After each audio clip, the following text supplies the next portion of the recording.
طلقني يا زين، طلقني خلاص كده، خلص الموضوع، طلقني. مش عايزه اطلقك يا عش، مش هينفع ده يحصل. انت عارفه انت بتطلبي مني ايه؟ الطلب مش صعب يا زين، اظن الاصعب قرار جوازك عليا، لكن طلب زي ده قدام جوازك ولا حاجه. لا يا عشق، صعب قوي كمان. انا ما كنتش مدرك اللي حصل. ادركت خلاص دلوقتي اللي حصل يعني يا زين، ولا لسه شويه؟ عشق بلاش تقولي الكلام ده. ليه مش قادره تتخيلي ان انا واحد فاقد الذاكره ومش عارف اي حاجه؟ مش عارف، بس ينفع تروح تتجوز؟ وراحت بصت لليلى. كنت بنصحك ازاي تقربي من جوزي يا ليلى وانا معرفش، لاني حبيتك بجد. وانا كمان يا عشق حبيتك، انا ما كنتش اعرف واصل. زين ما كانش عايز يتجوزني. اهل البلد بدأوا يقولوا كلام مش زين عني واصل، وان واحد اعزب قاعد في البيت وفي حرمة في البيت ده، وهو اضطر يوافق ويسرع الجوازة علشان كلام الناس. بس ابوي اللي طلب منه يتجوزني. صدقيني زين بيحب الجوي، وحتى هو فاقد الذاكرة كان فاكرك يا عشق، اسمك كان على لسانه طول الوقت. ما بقاش ينفع. وراحت طلعت وسابتهم. زين يا ابني، انا امك. انتي امي يا ماما. اه يا حبيبي، وحشتني قوي. ما تعرفش كنت بموت ازاي بعد خبر موتك. انا روحي يا زين، اختك وتوأم ليس. وحشتوني قوي. عشق صعبان عليها منك. لما ترجع لك الذاكرة هتعرف يا ابني هي ليه كده وبتعمل معاك كل ده. عارف ومقدر، بس انا يعتبر نمت وصحيت لقيت كل حاجة متغيرة، وانا معرفش اي حاجة خالص. عارفة انه صعب عليك وعليها. اطلع ورا مراتك يا ابني وطبطب عليها، هي محتاجالك. وزين طلع وراها، وليلى بصت لهم بحزن.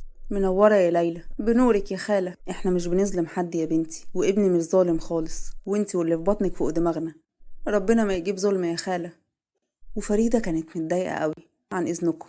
على فين يا فريدة؟ خليكي قاعدة. طلع على أوضتي عش، وطلعت على فوق وطلعت وراها عش. فريدة، أنا عارفة إنك حزينة على بنتك، بس زين مش بإيده. أنا وإنتي يا عش أكتر اتنين عارفين قد إيه الوجع وحش، وعارفين لما تشوفي الشخص اللي بالنسبة لك كل حاجة في إيد واحدة تانية بنحس بإيه. عارفة يا عش الإحساس ده دلوقتي؟ عارفة يا فريدة، والله العظيم الوجع وحش قوي قوي، وخصوصا من حد بالنسبة لنا الحياة. بس لازم انا وانتي نحاول نصلح علاقة عيالنا، مش ندمرها يا فريدة، لان عشق لزين وزين لعشق وهيفضلوا كده. عندك حق يا عشق، بس انا حزينة قوي على بنتي. كل حاجة هترجع كويسة، وعشق وزين هيرجعوا زي السمنة على العسل. ازاي وفي زوجة تانية؟ عشق سكتت ومش عارفة تقول لها ايه. لو عشق طلبت من زين يطلق ليلى هيطلقها، وعشق سكتت. سكتي يعني؟ بس لان ليلى حامل في طفل، ما ينفعش. يرضيكي واحدة تتطلق وهي حامل؟ ويرضيك أشوف بنتي بتموت كل يوم وهي موجوعة وحزينة إن واحدة تانية بتشاركها في جوزها؟ عشق خرجت من عندها عشان مش عارفة تقول لها إيه. مقدرة يا فريدة اللي انت فيه، لأنك أم، والأم زعل عيالها عندها خط أحمر. بس كل اللي أعرفه علاقة زين وعشق ما ينفعش تخلص على كده أبدا. وفي أوضة عشق كانت عمالة تشيل في هدوم زين، وهو دخل عليها. انت بتعملي إيه؟ بشيل هدومك من الأوضة، مش عايزة حاجة تخصك قدامي، واطلع بره يا زين. عشق بطلي جنان. لا يا زين، وسيبني واطلع بره بقولك. مش طالع يا عشق. وراح شدها وبسها. انت عملت ايه؟ ازاي تعمل كده؟ اكيد عمرك ما تقدري تقاومي مشاعرك يا عش، وحشتيني قوي. وكان لسه هيقرب اكتر وهي راحت زقته جامد. اوعى تحط ايدك عليا، انا قرفانه منك يا زين. ايدك دي لمست واحده غيري. حضنك وكل حاجه فيك كانت لواحده غيري، انا قرفانه منك يا زين. ابعد عني بقى يا اخي وسيبني اعيش. مش عايزني اعيش ليه؟ عايش ايه الكلام ده؟ ازاي تقولي كده؟ صدقيني انا لو كنت في حضنها كنت شايفك انتي. انا روح اضحك على حد تاني خلاص، انا عقلي كبير قوي. وفضلت تصرخ وتتنطط زي المجنونه. اطلع بره يا زين، بره. عش اهدي ارجوكي، انا مش قادره اشوفك كده. اطلع بره بقولك. وكان صوتها عالي لدرجه ان هما طلعوا على صوتها. هو في ايه؟ خلوه يطلع بره. اطلع من هنا يا زين، اخرج من الاوضه ارجوك. زين اخرج دلوقتي وسيب عش. لا يا بابا مش خارج. عش انت لازم تفهمي كل حاجه. اخرج يا زين. اخرج يا زين دلوقتي، هي مش كويسه خالص، واطلع دلوقتي بره. خرج ووقف بره عند الباب. وعشق كانت عمالة تعيط. وجعني وجاي بكل سهولة كده يقول لي انسي. طب ازاي؟ انا كل ما ابص في وشه افتكر اللي عمله معايا. وزين كان واقف وسامع كل الكلام دوت. وخرج مهاب من عند عشق وراح زين على اوضته مع ليلى. ايه يا زين، حصل ايه؟ عاد ولا حاجة يا ليلى، مش طايقة تتكلم معايا خالص. معقول بتحبها قوي كده يا زين؟ عينك كلها حب. اول مرة اشوفك كده، يا خسارة، يا ريت كنت عشق. وخرجت من الأوضة وهي حزينة قوي. وبالليل زين خرج وراح على أوضة عشق، وعشق كانت نايمة، وهو راح وقعد جنبها. معقولة يا عشق؟ انت اللي كنت بشوفك طلعتي أصلا حياتي؟ يا عشق ما تعرفيش أنا كنت بحس بإيه. أنا بحبك قوي ومش هقدر أسيبك. وراح نام جنبها وحضنها جامد. وفي أوضة ليلى فتحت عينيها. ايه ده؟ هو سالم راح فين؟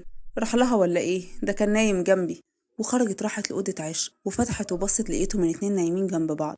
حاضنها قوي كده ليه؟ خايف تهرب منك يا زين ولا ايه؟ زين ولا سالم؟ بس طلع سالم ده وهمي. كان نفسي قوي في الحضن ده منك، انت عمرك ما بدلتني نفس الشعور ده او حتى حضنتني. وخرجت ووقفت في وشها روح. انت بتعملي ايه هنا يا ليلى؟ ها، لا ابدا، هو ما كانش جنبي فاستغربت وقلت اشوفه بس يا روح.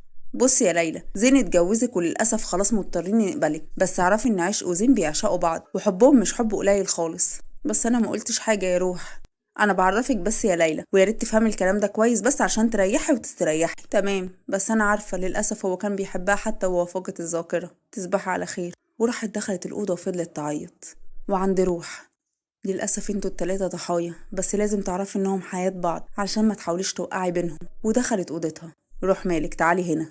قسيت على ليلى، بس كنت عايزة اعرفها ان زين وعشق كل حاجة لبعض. ليلى ملهاش ذنب يا روح برضه. لا ليها، ازاي تتجوز واحد فاقد الذاكرة يا سارة وهي مش عارفة حاجة عن حياته؟ زي ما اتجوزتيني وحبيتيني يا روح وانا مجرم. عارفة قلوبنا مش بايدينا. بلاش تكوني قاسية، زين وعشق وليلى هما التلاتة مصدومين. عندك حق يا سارة، حاضر. بقولك ايه يا روح، ايه يا قلب روح، قولي اتفضل، الميكروفون معاك، خد فرصتك على الاخر. وحشتيني قوي يا ست روح وحابب اثبتلك ده.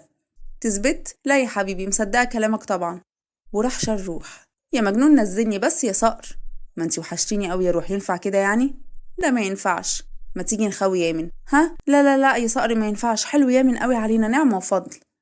لا ازاي، ده احنا نخوي يامن وحالا. ومر اليوم عليهم بشكل طبيعي وعادي ومن غير أي أحداث تانية جديدة. وتاني يوم عشق صحيت واتصدمت لما لقيت زين نايم جنبها. كان نفسي قوي في الحضن ده وأكون في حضنك يا زين، بس للأسف. وراحت هي كمان حضنته. هحضنك قوي بس قبل ما تصحى. عمري ما حبيت أخرج من حضنك يا زين، بس للأسف كل حاجة اتغيرت في الكام شهر دول. على قد ما فرحانة إنك عايش، على قد ما حزينة إنك طلعت متجوز عليا. إحساس صعب قوي على أي ست. بحبك يا زين، بس على قد حبي على قد زعلي. وبيقولوا إن الزعل على قد المحبة. وزعلي وحزني منك على قد حبي ليك يا زين. وراح زين فتح عينه وهي عملت نفسها نايمة. شكلك حلو قوي وانت كده يا عش، بس احسن حاجة انك نايمة. وراح بسها. لا ده كده الواحد ياخد فرصته اكتر. وراحت هي صحت وزقته. عش، خليني جنبك بجد، وحشتيني قوي. بقولك ابعد عني يا زين، اوعى. وراحت قامت وهو خرج من عندها ورجع اوضة ليلى. ليه سبتني يا سالم امبارح؟ لو سمحت يا ليلى بلاش اسئلة كتير. ليه يا سالم، ما انت جوزي. ولا تكون نسيت لما رجعت الحضن عش؟ ليلى، يو بقى انا مش ناقص. تفتكر انك تقدر تتكلم مع عشق بالاسلوب ده؟ لا طبعا، بس ليلى عادي لكن عشق لا. ايه لازمة الكلام ده يا ليلى دلوقتي؟ مش فاهم، انا عملتلك ايه؟ ما عملتش حاجة. مفيش حاجة، بلاش تاخد في بالك، انا تمام. ماشي يا ليلى. وعند عشق جهزت نفسها وراحت نزلت على تحت. ايه الجمال ده يا عشق؟ شكرا يا احلى خالته. ونزل زين وليلى. طيب انا رايحه انا على الشغل، عن اذنكم. ايه ده، انت ناويه تطلعي كده يا عشق بره القصر؟ اه يا زين، في حاجه ولا ايه؟ إيه الطقم القصير ده؟ قصير فين ده؟ ما هو كويس اهو يا زين، وبعدين انت مالك اصلا؟ انا وانت هنتطلق قريب قوي يا زين، تمام؟ مالكيش خروج وانت كده يا عشق، مش من حقك تقولي الكلام ده يا زين. ليه ان شاء الله، انا جوزك ولا نسيتي؟ عشق اطلع غيري الهدوم دي. لا يا زين انا مرتاحه كده، وانت مالكش دخل اصلا، وانت هتكون طليقي مش جوزي. عشق اقفي عندك. خير يا زين، عايز ايه؟ في حاجه تانية؟ قلتلك مفيش خروج بالشكل ده. لا يا زين انا خارجه كده. يعني انت مصممة على كلامك يا عشق ده مش كده؟ اه مصممة يا زين. وراح شالها. ايه ده، انت بتعمل ايه يا زين؟ نزلني. قلتلك مالكيش خروج كده. وخدها وطلع بيها على فوق وقفل الباب. انت بتقفل الباب ليه يا زين؟ هو في ايه؟ عايزة تخرجي كده مش كده؟ اه يا زين هخرج كده، وافتح الباب ده واوعى، ما ينفعش خالص كده. امال ايه اللي ينفع يا عشق بقى؟ زين لو سمحت ابعد عني. وفضل يقرب منها وهي ترجع لورا.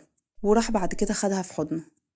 عارف انك محتاجة الحضن ده، خليكي في حضني من غير ولا كلمة يا عشق. فضلت تعيط وتضربه في ظهره. عارف وحاسس بيك يا عشق. قلت الحضن ده من غير كلام يا زين. حاضر يا عشق، طلعي كل اللي جواكي. طلعي احساسك واعملي اللي انت عايزاه. وبعد كده بعدت عنه. ابعد عني يا زين وطلقني وخليك مع مراتك وابنك او بنتك. لا يا عشق، لا يمكن ابعد عنك. ده مش هيحصل. لازم يحصل يا زين، لازم، ارجوك اعمل كده وسيبني. سيبني ابعد، انا محتاجة ده صدقني. مش قادرة اخليكي تبعدي عني يا عشق، افهمي الكلام ده كويس. انا لازم ابعد، انا تعبت كفايه اللي عملته اريا وانك خدتها، جاي تكمل عليا بليلى يا زين. يا ريت كنت مت في الحادثه دي. بعد الشر عنك يا عشق. من غير ما اعرف حاجه كنت مستعده اديلك حياتي. ما بقاش ينفع، حياتي وحياتك انفصلوا عن بعض خلاص يا زين. مفيش الكلام ده يا عشق، ارجوك ارجوك انت كفايه اول حد هنا وسيبني اكمل الباقي من نفسي يا زين. مش قادر اعمل ده والله العظيم مش قادر، انت قدرت على حاجات كتير قوي. ليه شايفه وجع ليكي كان قصد مني يا عشق؟ ليه شايفه كده قصد او غير قصد الوجع واحد يا زين. انا عمري ما احب اعمل معاكي كده يا عشق. هو انت لسه هتعمل؟ للاسف انت عملت خلاص. وفضلوا يومين على الحال دوت، وهو كل ما يحاول يقرب منها هي تبعده. وليلى كانت حزينة قوي وشايفة ان زين بيحاول يبعد عنها، ونزلت عشق من فوق ولقيت زين مرمي على الارض وجريت عليه بسرعة. زين